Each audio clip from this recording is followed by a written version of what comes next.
আসসালামু আলাইকুম। বিটিভি চট্টগ্রামের সংবাদে সবাইকে স্বাগত জানাচ্ছি সীমানা স্ট্রিন।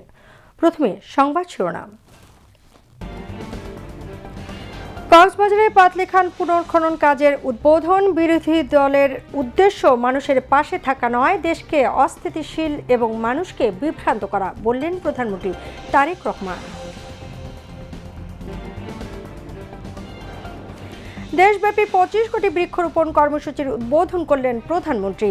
প্রত্যেককে অন্তত একটি করে গাছের চারা রোপণ করার আহ্বান।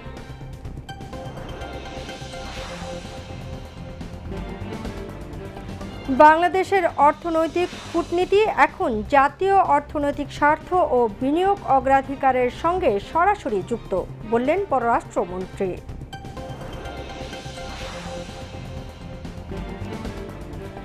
2026-27 অর্থ বছরের বাজেটকে সাধুবাদ চট্টগ্রামের বিভিন্ন শ্রেণী পেশার মানুষের। এবারের বাজেট অর্থনীতি পুনরুদ্ধারে ভূমিকা রাখবে, এমনটাই প্রত্যাশা। যুক্তরাষ্ট্র ইরান সমঝোতার খুব কাছাকাছি, বললেন ইরানের পররাষ্ট্রমন্ত্রী। রোববার জেনেভায় হতে পারে শান্তি চুক্তি।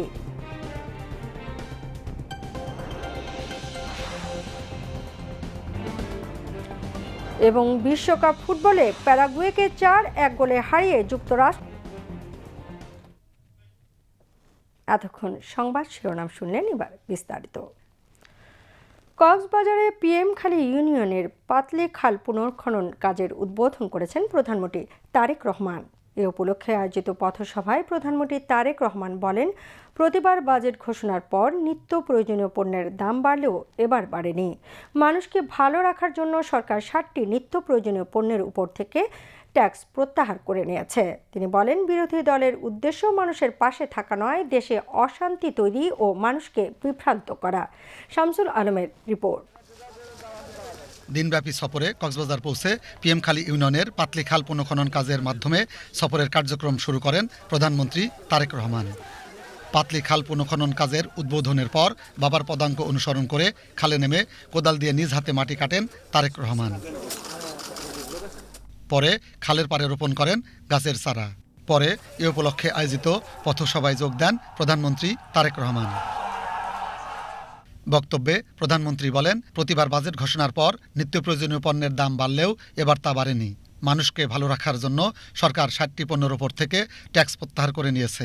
প্রতিবার বাজেটের সময় নিত্য প্রয়োজনীয় জিনিসের মূল্য পরের দিনই বৃদ্ধি পায়। আল্লাহর রহমতে আলহামদুলিল্লাহ, শুকুর আলহামদুলিল্লাহ, এইবার বাজেট দেওয়ার পরে এখন পর্যন্ত কোনো জিনিসের দাম বৃদ্ধি পায়নি। কারণ চাল, ডাল, তেল, নুন সব প্রয়োজনীয় যে জিনিসগুলো আছে তার উপরে যে সকল ট্যাক্স ছিল, বর্তমান সরকার এই 2 দিন আগের বাজেটে 60টি পণ্যের উপর থেকে ট্যাক্স তুলে নিয়েছে, যাতে করে নিত্য প্রয়োজনীয় জিনিসের দাম না বাড়ে। প্রিয় ভাই বোনেরা, কারণ উদ্দেশ্য একটি, লক্ষ্য একটি, দেশের মানুষ যাতে ভালো থাকতে পারে। আমরা এই দেশের মানুষের চিকিৎসার ব্যবস্থা ঘরে ঘরে পৌঁছে দিতে চাই।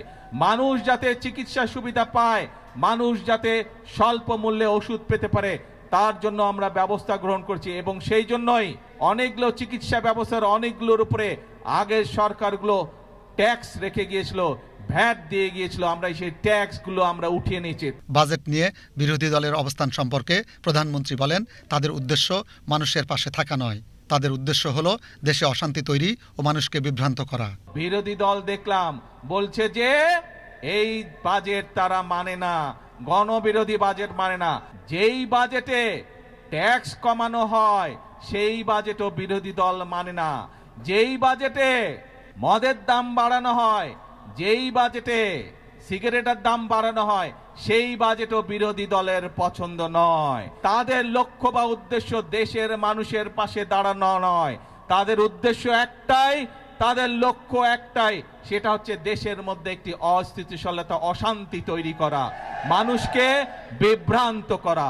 তারেক রহমান বলেন, বিএনপির রাজনীতি হলো দেশ ও দেশের মানুষের জন্য, দেশের মানুষের ভাগ্য উন্নয়ন করাই বিএনপির লক্ষ্য। আমাদের রাজনীতি হচ্ছে এই বাংলাদেশের জন্য, আমাদের রাজনীতি হচ্ছে এই বাংলাদেশের মানুষের জন্য। আমাদের সাথে জনগণের সমর্থন আছে বলেই যতক্ষণ আমাদের এই ধরে প্রাণ থাকবে, আমরা ততক্ষণ পর্যন্ত এই দেশ এবং এই দেশের মানুষের জন্যই কাজ করে যাব। এবং এই কাজের মাধ্যমে আমরা চেষ্টা করব, সর্বোচ্চ শক্তিতে ইনশাল্লাহ চেষ্টা করব এই দেশের ভাগ্যের পরিবর্তন করার জন্য, এই দেশের মানুষের ভাগ্যের পরিবর্তন করার জন্য। কারণ এই দেশই হচ্ছে বিএনপির প্রথম ঠিকানা, এই দেশই হচ্ছে বিএনপির শেষ ঠিকানা। অনুষ্ঠানে বক্তব্য রাখেন স্বরাষ্ট্রমন্ত্রী সালাউদ্দিন আহমদ, পানি সম্পদ মন্ত্রী মোহাম্মদ শহীদুদ্দিন চৌধুরী অ্যানি, প্রতিমন্ত্রী ফরহাদ হোসেন আজাদ ও স্থানীয় সংসদ সদস্য লুৎফর রহমান কাজল সহ স্থানীয় নেতৃবৃন্দ। Shamsul Alam, BTV news. দেশব্যাপী 25 কোটি বৃক্ষরোপণ কর্মসূচির উদ্বোধন করেছেন প্রধানমন্ত্রী তারেক রহমান। আগামী 5 বছরে বাস্তবায়িত হতে যাওয়া এই কর্মসূচির মাধ্যমে পরিবেশ সংরক্ষণ ও কর্মসংস্থান সৃষ্টির লক্ষ্য নির্ধারণ করেছে সরকার। দুপুরে কক্সবাজারের চকরিয়ার মালুমঘাট সংরক্ষিত বনাঞ্চলে গাছের চারা রোপণের মধ্য দিয়ে কর্মসূচির আনুষ্ঠানিক উদ্বোধন করেন প্রধানমন্ত্রী। আগামী 5 বছরে দেশের বিভিন্ন অঞ্চলে মোট 25 কোটি গাছের চারা রোপণ করা হবে। এ কর্মসূচির মাধ্যমে প্রত্যক্ষ ও পরোক্ষভাবে প্রায় 3.5 লাখ মানুষের কর্মসংস্থানের সুযোগ সৃষ্টি হবে বলে আশা করছে সরকার। 2026-27 অর্থ বছরের জন্য কর্মসূচির আওতায় 25,960 হেক্টর ব্লক বাগানে 4,28,97,000 চারা, 3,727 কিলোমিটার স্ট্রিপ বাগানে 37,27,000 চারা এবং 4,000 হেক্টর ম্যানগ্রোভ বাগানে 1,77,76,000 চারা রোপণের লক্ষ্যমাত্রা নির্ধারণ করা হয়েছে। পাশাপাশি বসতবাড়ি বনায়নের জন্য আরও 56 লাখ চারা বিতরণ ও রোপণের পরিকল্পনা রয়েছে। বৃক্ষরোপণ কর্মসূচির উদ্বোধন করে নিজের সন্তানের ভবিষ্যতের জন্য বসতবাড়ির আশেপাশে ও পতিত জমিতে প্রত্যেককে অন্তত একটি করে গাছের চারা রোপণের আহ্বান জানান প্রধানমন্ত্রী তারেক রহমান। আপনার সন্তানের ভবিষ্যতের কথা চিন্তা করে আপনার সন্তান যেন একটি সুন্দর পরিবেশে বুক ভরে শ্বাস নিতে পারে, সেই বিষয়টি মাথায় রেখে আজকে থেকে প্রত্যেকে যার যেখানে পক্ষে সম্ভব সেখানে একটি করে বৃক্ষের চারা রোপণ করবেন। আমরা যদি এই বৃক্ষরোপণ অভিযানকে সফল করতে পারি, আগামী দিনে আমাদের ভবিষ্যৎ প্রজন্ম একটি হলেও বুক ভরে পরিষ্কার শ্বাস নিতে পারবে। আসুন আমরা আমাদের ভবিষ্যৎ প্রজন্মকে একটি নিশ্চয়তা দেই, সুন্দর একটি পরিষ্কার দূষণমুক্ত বায়ু যাতে করে তারা শ্বাসের সাথে নিতে পারে। এখানে খুব সম্ভবত বিভিন্ন জেলার প্রশাসকবৃন্দ আপনারা হয়তো এখানে সংযুক্ত আছেন এই অনুষ্ঠানে। আপনাদের সকলের কাছে আমার নির্দেশনা থাকবে যে আপনার স্ব এলাকায় আপনার জেলাকে সুন্দর সবুজ অভয়ারণ্য করার জন্য যে সকল উদ্যোগ প্রয়োজন দয়া করে সেই উদ্যোগ আপনি গ্রহণ করবেন। সমাজ ও রাষ্ট্রের উন্নয়নে সামাজিক সংগঠনগুলোর কার্যকর ভূমিকা প্রয়োজন বলে মন্তব্য করেছেন জাতীয় সংসদের স্পিকার হাফিজ উদ্দিন আহমদ বীর বিক্রম।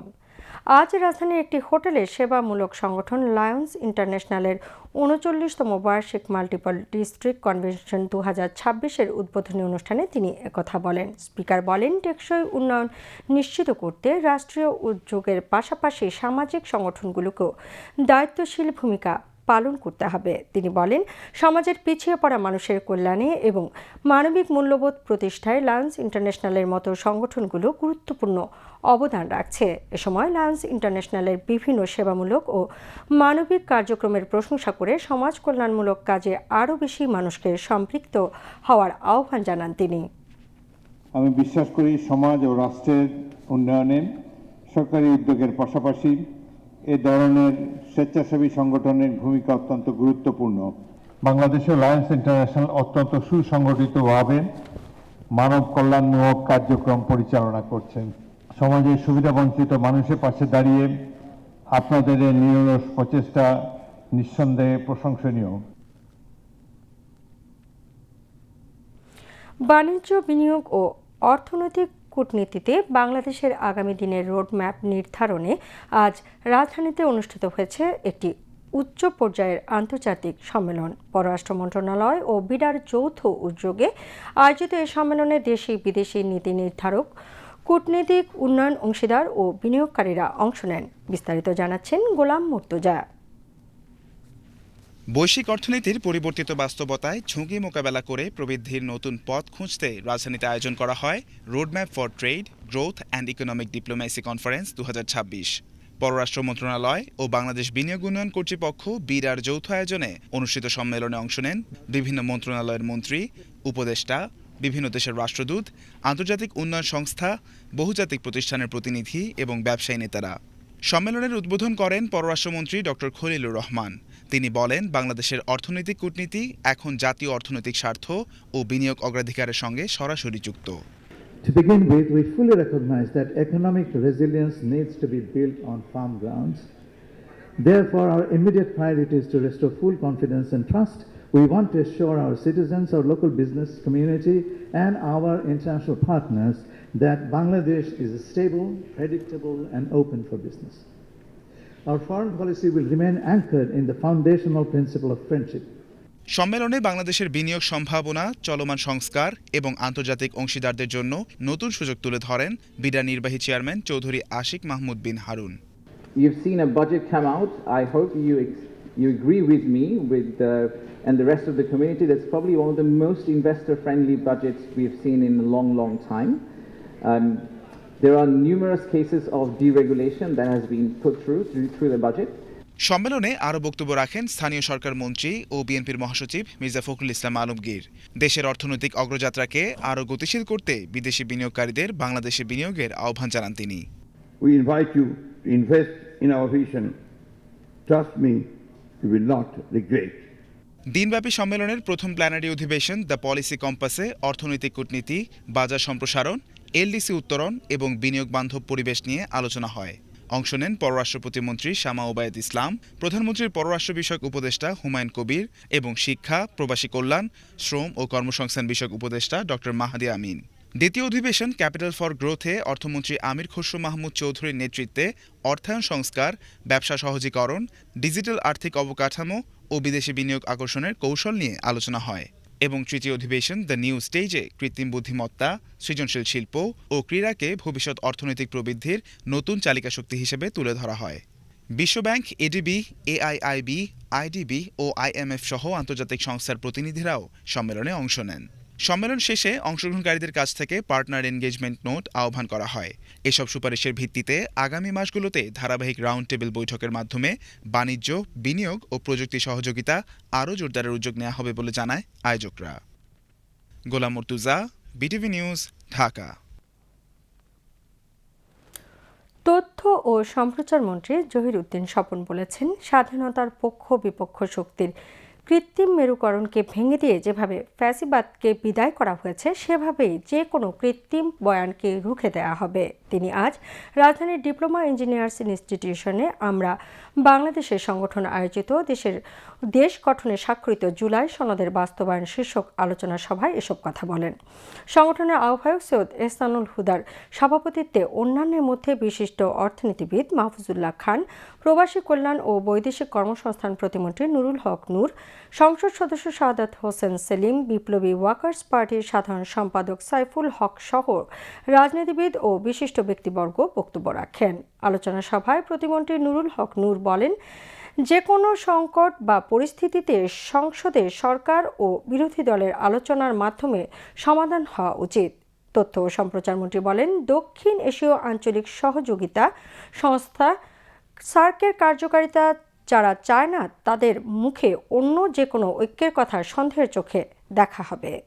যারা জনগণকে বাদ দিয়ে নির্বাচনকে অন্ধকার গলিতে ঠেলে দিতে চেয়েছিলেন, নানান রকম কমিশন গঠনমূলক কাজের মধ্যেও যারা নানান রকম অন্ধকার গলি তৈরি করার চেষ্টা করেছিলেন, সেখানেও অবশেষে 12ই ফেব্রুয়ারির নির্বাচন, বাংলাদেশের ত্রয়োদশ নির্বাচন, সবচেয়ে বিতর্কহীন, সবচেয়ে গ্রহণযোগ্য, সবচেয়ে বিশ্বস্ত নির্বাচন আমরা আদায় করতে পেরেছি। স্বাধীনতার পক্ষে বিপক্ষের মেরুকরণের কৃত্রিম বয়ানকে ভেঙে ফ্যাসিবাদ বনাম গণতন্ত্রের বয়ানকে তারেক রহমানের নেতৃত্বে আমরা প্রতিষ্ঠা করেছি বাংলাদেশে, এবং ফ্যাসিবাদকে হটিয়ে গণতন্ত্র বিজয় লাভ করেছে। 2026-27 অর্থ বছরের প্রস্তাবিত বাজেট দেশের অর্থনীতি পুনরুদ্ধারে গুরুত্বপূর্ণ ভূমিকা রাখবে বলে মনে করছেন বন্দরনগরী চট্টগ্রামের বিভিন্ন শ্রেণী পেশার মানুষ। তারা বলছেন, এবারের বাজেটে সাধারণ মানুষের উপর করের বোঝা বাড়েনি, এটাই সবচেয়ে বড় স্বস্তি। আইমুন ইমার প্রতিবেদন। 2026-27 অর্থ বছরের বাজেটকে বিভিন্ন শ্রেণী পেশার মানুষ সাধুবাদ জানিয়ে প্রত্যাশা করছেন আগামী অর্থ বছরের বাজেট অর্থনীতি পুনরুদ্ধারে ভূমিকা রাখবে। সাধারণ মানুষের বক্তব্য, এবারের বাজেট মানুষের ওপর করের বোঝা বাড়েনি, এটাই সবচেয়ে বড় স্বস্তি। এত বড় বাজেট তো বাংলাদেশে এর আগে কখনো হয় নাই, এটাই প্রথম। প্রায় 10 লক্ষ কোটি টাকার বাজেট। এই বাজেটে ধনী গরিব সবার জন্য সুযোগ রাখা হয়েছে। ধনীদের জন্য, ব্যবসায়ীদের কর্পোরেট আপনার ট্যাক্সটা কমানো হয়েছে, এটা একটা ভালো দিক। আর ট্যাক্সের আওতাটা বাড়ানো হয়েছে, এটা আরও বাড়ানো দরকার, যাতে করে ব্যক্তি করদাতারা উৎসাহিত হয়ে এবং সহজকরণ যদি করে দেয় তাহলে ট্যাক্সের আওতাটা বাড়ে এবং কিছু লোকের উপর চাপ কমে যাবে। আলটিমেটলি যে টার্গেট আছে, টার্গেটটা ফুলফিল হবে। জনবান্ধব বাজেট এবং বাজেটকে আমি মনে করি সাহসী বাজেট, কারণ এই প্রথম বাংলাদেশ $1/2 ট্রিলিয়ন বাজেটের যুগে টাচ করলো। সুতরাং এটাকে তো অবশ্যই জনবান্ধব এবং সাহসী বাজেট বলতে হবে। অনেকে এই বাজেটকে উচ্চাভিলাষী বললেও বলছেন বাজেট বাস্তবায়ন করতে পারলে সুফল মিলবে। এই বাজেট জনগণের কাছে গ্রহণযোগ্য হবে এবং আমি মনে করি জিনিসপত্রের দাম কমানোর যে উদ্যোগ সরকার নিয়েছে, এটা কিন্তু মধ্যবিত্ত সমাজ আমরা উপকৃত হব। সাধারণ মানুষ বলছেন তারা বাজেটের অঙ্ক বোঝেন না, তারা চান নিত্যপণ্যের দাম থাকুক নাগালের মধ্যে, বাড়ুক মানুষের আয় উপার্জন। বর্তমান সরকার বিভিন্ন সামাজিক নিরাপত্তা বেষ্টনী মধ্যবিত্তের আওতায় নিয়ে আসার জন্য চেষ্টা করছেন। এটা বাজেটের মধ্যে অন্তর্ভুক্ত আছে। আশা করি সামনে দিনগুলোতে এই নিম্নবিত্তের মানুষগুলো সুফলভোগী হবেন। বিভিন্ন শ্রেণী পেশার মানুষ বলছেন রাজস্ব আয় বৃদ্ধি হলে সরকারের পক্ষে বিভিন্ন প্রকল্প বাস্তবায়ন কার্যকর হবে। বাজেটকে ঘিরে প্রত্যাশা যেমন অনেক, তেমনই রয়েছে নানা প্রশ্ন। আইমন ইমা, বাংলাদেশ টেলিভিশন, চট্টগ্রাম। এবার আন্তর্জাতিক সংবাদ।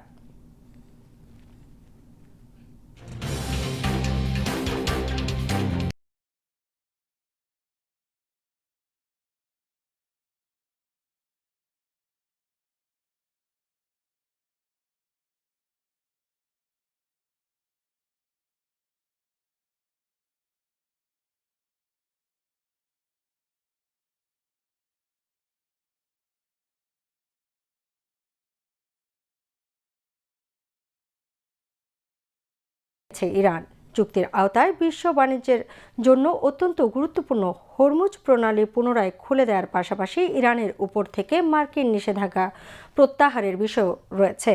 মিরাজ উদ্দিনের ডেস্ক রিপোর্ট। যুক্তরাষ্ট্রের সঙ্গে চলমান সংঘাত বন্ধের লক্ষ্যে একটি চুক্তি প্রায় চূড়ান্ত পর্যায়ে রয়েছে বলে জানিয়েছে ইরান। এই চুক্তির আওতায় কৌশলগতভাবে অত্যন্ত গুরুত্বপূর্ণ হরমুজ প্রণালী আবারও আন্তর্জাতিক নৌ চলাচলের জন্য উন্মুক্ত করা হবে। ইরানের পররাষ্ট্রমন্ত্রী আব্বাস আরাগচি দেশটির রাষ্ট্রীয় টেলিভিশনকে জানিয়েছেন, প্রস্তাবিত চুক্তিতে ইরানের উপর আরোপিত মার্কিন নিষেধাজ্ঞা প্রত্যাহারের বিষয়টিও অন্তর্ভুক্ত রয়েছে। তবে ইরানের পারমাণবিক কর্মসূচি নিয়ে বিস্তারিত আলোচনা পরবর্তী ধাপে শুরু হবে। These negotiations, which will lead to the end of the war, are envisioned in 2 stages.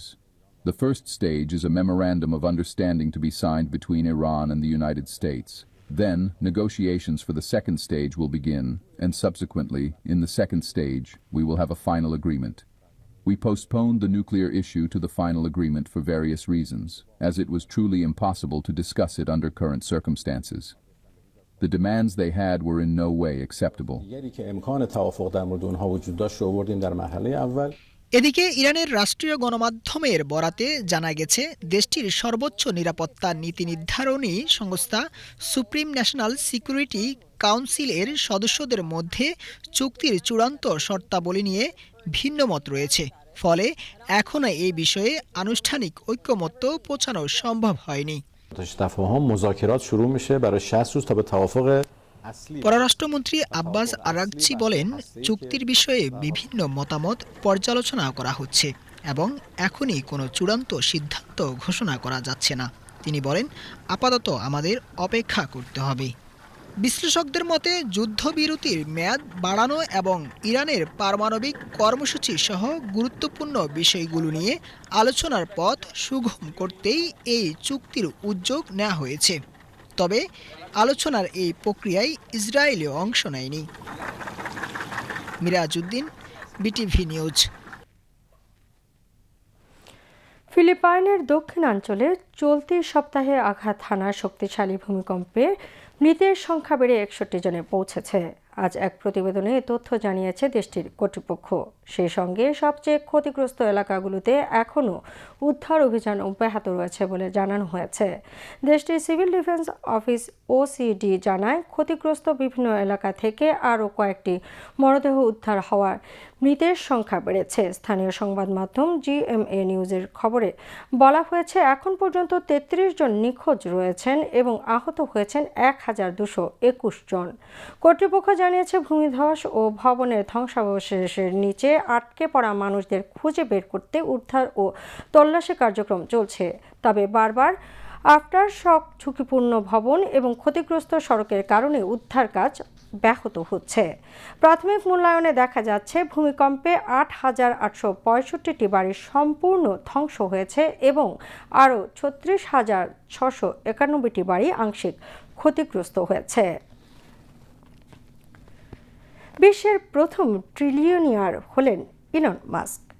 Space এক্সের ইতিহাসে সবচেয়ে বড় শেয়ার বাজারে তালিকাভুক্তির পর তিনি কাগজে কলমে বিশ্বের প্রথম ট্রিলিয়নিয়ার বা লাখ কোটি ডলারের মালিক।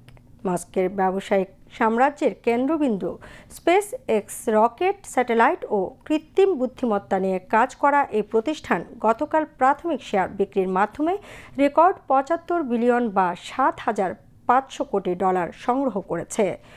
বৈদ্যুতিক গাড়ি কোম্পানি টেসলার পাশাপাশি স্পেস এক্সই তার ব্যবসায়িক সাম্রাজ্যের মূল ভিত্তি। স্পেস এক্সের আইপিও বাজারে আসার আগে ফোর্বসের হিসাবে মাস্কের সম্পদ পরিমাণ ছিল 780 বিলিয়ন বা 78,000 কোটি ডলার। নিকটতম প্রতিদ্বন্দ্বী অ্যালফাবেটের সহ প্রতিষ্ঠাতা ল্যারি পেজের সম্পদের তুলনায় যা অনেক বেশি। ল্যারি পেজের সম্পদ প্রায় 300 বিলিয়ন ডলারের আশেপাশে, অর্থাৎ মাস্কের সম্ভাব্য সম্পদের 1/3 কম। ওরাকলের প্রতিষ্ঠাতা ল্যারি এলিসন ছাড়া আর কেউ কখনো 400 বিলিয়ন ডলারের সম্পদের মালিক হননি। বর্তমানে মাস্কের সম্পদের বড় অংশই স্পেস এক্সে। সেখানে তার অংশীদারির বাজার মূল্য প্রায় 866 বিলিয়ন বা 86,600 কোটি ডলার। আবারও দেশের খবর। আগামী 5 বছরে দেশব্যাপী 25 কোটি বৃক্ষরোপণ কর্মসূচির আওতায় চট্টগ্রামেও শুরু হয়েছে বৃক্ষরোপণ কার্যক্রম। দুপুরে নগরীর চাঁদগাঁও থানার হামিদচর এলাকায় কর্ণফুলী নদীর বেড়ি বাঁধে বৃক্ষরোপণ কর্মসূচির উদ্বোধন করেন জেলা প্রশাসক মোহাম্মদ জাহিদুল ইসলাম মিয়া। এ সময় বন বিভাগ ও জেলা প্রশাসনের ঊর্ধ্বতন কর্মকর্তারা উপস্থিত ছিলেন।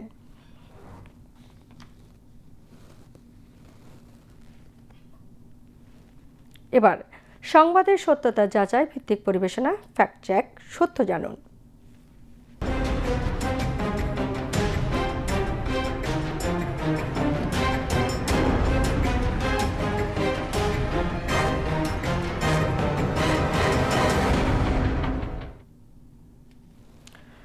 বাংলাদেশ সড়ক পরিবহন কর্তৃপক্ষ বিআরটিএ ও ট্রাফিক বিভাগের নাম ব্যবহার করে ভুয়া জরিমানার SMS পাঠিয়ে প্রতারণার অভিযোগ উঠেছে।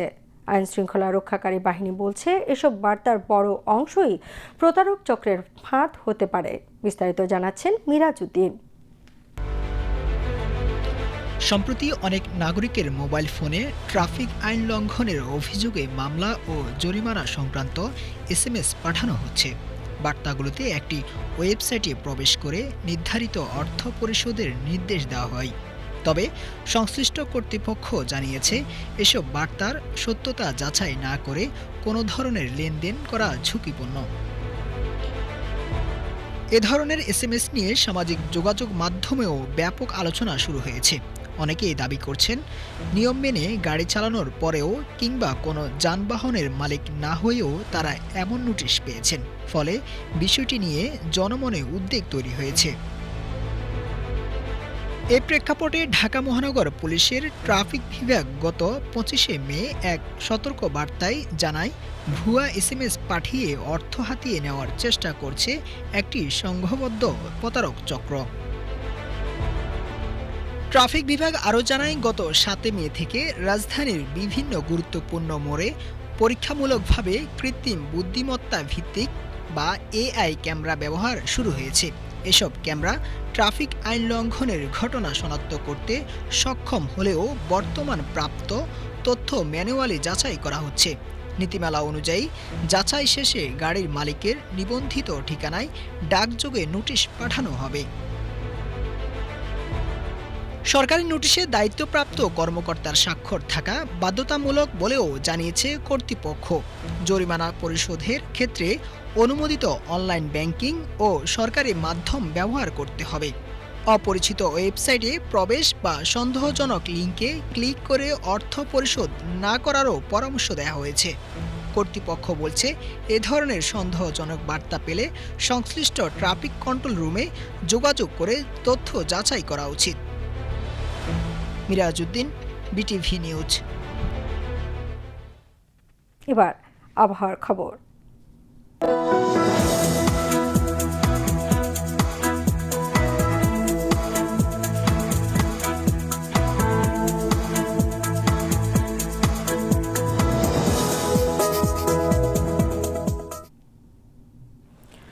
পতেঙ্গা আবহাওয়া অফিস জানিয়েছে, আগামীকাল সন্ধ্যা 6টা পর্যন্ত চট্টগ্রাম এবং পার্শ্ববর্তী এলাকায় আকাশ আংশিক মেঘলা অথবা সাময়িকভাবে মেঘাচ্ছন্ন থাকতে পারে। সেই সাথে অস্থায়ীভাবে অনেক জায়গায় দমকা বা ঝোড়ো হাওয়া সহ হালকা থেকে মাঝারি ধরনের বৃষ্টি অথবা বজ্রসহ বৃষ্টিপাতের সম্ভাবনা রয়েছে। দিন ও রাতের তাপমাত্রা সামান্য বৃদ্ধি পেতে পারে। পরবর্তী 24 ঘন্টায় আবহাওয়ার সামান্য পরিবর্তনের সম্ভাবনা রয়েছে। নগরীতে আজ সর্বোচ্চ তাপমাত্রা ছিল 31.2 ডিগ্রি সেলসিয়াস, যা স্বাভাবিকের চেয়ে 0.3 ডিগ্রি কম, এবং সর্বনিম্ন তাপমাত্রা ছিল 25.3 ডিগ্রি সেলসিয়াস, যা স্বাভাবিকের চেয়ে 0.1 ডিগ্রি বেশি। আগামীকাল চট্টগ্রামের সূর্যোদয় 5টা 8 মিনিটে এবং সূর্যাস্ত 6টা 38 মিনিটে। এবার জানিয়ে দিচ্ছি কর্ণফুলী নদীতে আগামীকালের জোয়ার ভাটার সময়সূচি। জোয়ার শুরু হবে সকাল 6টা 6 মিনিটে, ভাটা বেলা 11টা 56 মিনিটে।